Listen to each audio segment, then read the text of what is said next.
Ségolène Royal, sur Twitter, vous avez dit que le vote d'une motion de censure par les oppositions était logique. Honte à celui qui dénonce une collusion. Vous auriez voté, vous, une motion de censure déposée par le Rassemblement national, enfin le Front national à l'époque? Mais c'est justement parce que ça ne s'est pas fait dans ce sens-là, précisément. Vous voyez, donc c'est le Front national qui est venu voter une motion de censure. Mais ça s'est toujours fait, c'est un fonctionnement normal des institutions. Je ne vois pas pourquoi le débat politique devient aussi violent et les gens se lancent des anathèmes inutiles. Une motion de censure, c'est pour bloquer, c'est pas un projet politique, hein, c'est pour bloquer de mauvaises décisions. Mais cette alliance, elle ne vous choque pas? Ce qui se profile, c'est quand même la mauvaise réforme des retraites. Donc l'électorat qui a voté, qui n'a pas voté pour la majorité actuellement aux responsabilités, attend de ses représentants aussi qu'elle arrête, qu'elle ait la capacité de dire stop à de mauvaises décisions. C'est ça l'enjeu aujourd'hui, et de dire oui à de bonnes décisions.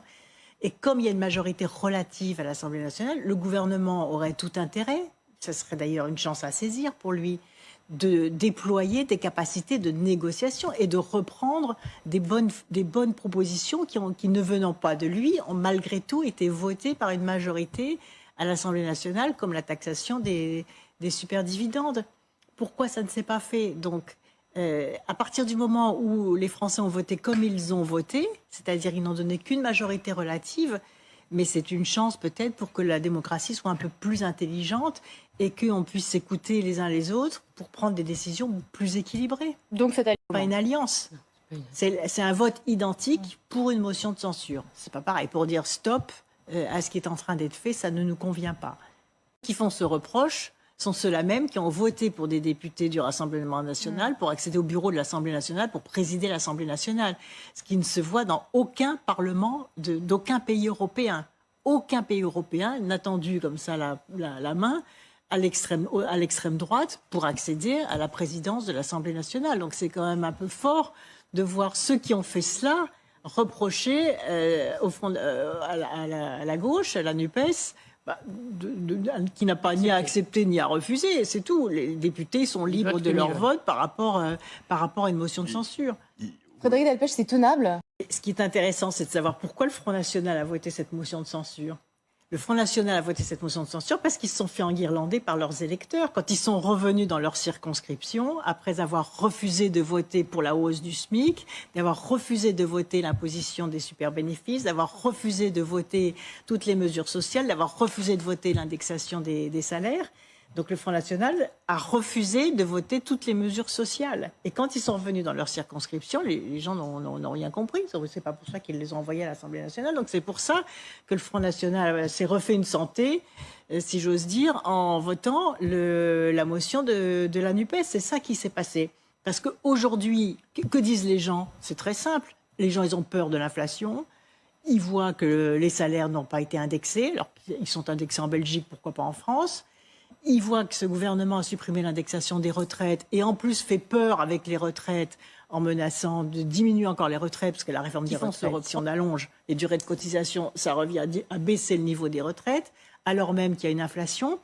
Et c'est ça que les gens veulent stopper. L'émotion au sein du Parti socialiste quand même sur ce vote du Rassemblement national, vous le comprenez? Elle n'est pas nouvelle, puisque un certain nombre de socialistes aussi étaient hostiles à l'union au moment des législatives.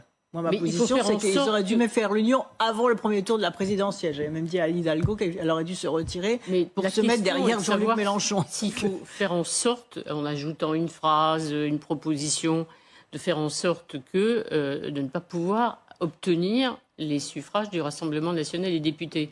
Est-ce qu'il faut dire à tout prix non, c'est une infamie, effectivement, de recevoir les voix des députés du Rassemblement national? Non, je ne pense pas que ce soit une infamie. On ne reçoit pas les voix. On ne reçoit pas les voix. Les députés du Front national votent pour une motion de censure. Ils ne votent pas pour la NUPES, ils ne votent pas pour la gauche. Ouais. Ils votent pour arrêter le gouvernement sur un certain nombre de mesures qui ne sont pas bonnes. Et ils le font parce qu'ils ont mal voté dans toute la première séquence. Et que toutes les propositions, y compris les propositions du MoDem sur la taxation des superdividendes, le Front national n'a pas voté. Donc ils n'ont même pas voté la hausse du prix du SMIC. Ils n'ont même pas voté l'indexation du SMIC. Donc ils essayent de se rattraper en votant pour un texte de gauche, en fait. Allez, Ségolène Royal, 3,49,3 en quelques jours. Votre réaction, simplement, là-dessus? C'est pas bien. Pourquoi? C'est pas démocratique. C'est un outil démocratique qui est inscrit dans la Constitution. C'est pas pour ça que ça a été fait, le 49.3. 49.3. Et en plus, il semblerait que ça ne soit pas terminé. C'est-à-dire il paraît qu'il va y avoir une quinzaine de 49.3. Mais c'est ridicule. Et puis songez à l'image que donne la France, même sur la scène européenne et sur la scène internationale. Il n'y a plus que ça pour gouverner, au lieu de se demander mais pourquoi est-ce que le Parlement est opposé à un certain nombre de décisions. Ben, regardons-les. C'est comme tout à l'heure à Sainte-Soline. Mais attendez, arrêtons-nous et regardons pourquoi les parlementaires ne sont pas d'accord avec un certain nombre de décisions. Le 49.3 peut être utilisé quand il y a obstruction à l'Assemblée nationale. C'est quoi l'obstruction? C'est quand un groupe parlementaire dépose, par exemple, 50 000 amendements pour empêcher la discussion. Là, c'est pas ce qui a été fait. Il y a eu un travail considérable qui a été fait par les parlementaires, par les députés, pour faire des propositions. Certaines ont été votées. Et un gouvernement qui devrait se dire, attention, à l'élection présidentielle, on n'a eu que 12% de vote des inscrits, et que 12% des Français qui ont inscrit, qui ont voté, ou 12 ou 18% qui ont voté pour Emmanuel Macron, en tout cas moins de 20%. Donc on a la responsabilité de rassembler le pays et d'écouter les forces politiques à l'Assemblée nationale. Mais vous admettez que les gouvernements socialistes ont largement utilisé le 49.3. Il y en a eu 6 sous Manuel Valls, 28 je crois sous Michel Rocard. Donc c'est une mauvaise arme pour Emmanuel Macron, mais une bonne arme pour les socialistes. Ça n'a pas été fait dans le cadre d'un débat budgétaire de façon comme ça répétitive sur chaque chapitre d'un texte de loi. Ça n'a pas été fait dans ces conditions-là. Et par ailleurs, quand Manuel Valls a utilisé le 49.3, moi j'y étais opposée. J'ai trouvé ça scandaleux par rapport à la loi travail. D'ailleurs, ça s'est mal terminé.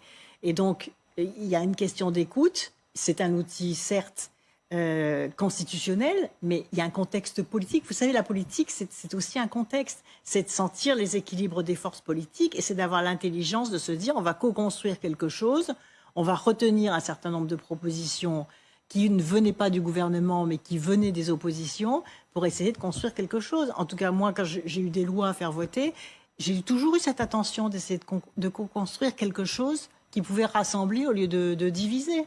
Pour le gouvernement, pour avancer, il n'y a pas d'autre solution. Les gens veulent stopper, non? Parce que je pense que s'il avait retenu un certain nombre d'amendements... Vous pensez que la NUP les Insoumis auraient voté, les écolos auraient voté? Non, mais ils n'auraient peut-être pas déposé une motion de censure systématique. Mais il aurait quand même le gouvernement ne retient même pas la proposition qui a été faite, qui a été votée d'ailleurs, d'aider les familles de faire des crédits d'impôt pour les personnes qui sont en EHPAD, pour que les familles puissent payer correctement l'accueil des personnes handicapées. Et pourquoi c'est pas retenu? Quand est voté le fait de faire un crédit d'impôt pour les associations qui se déplacent et qui doivent payer leur essence, pourquoi c'est pas retenu?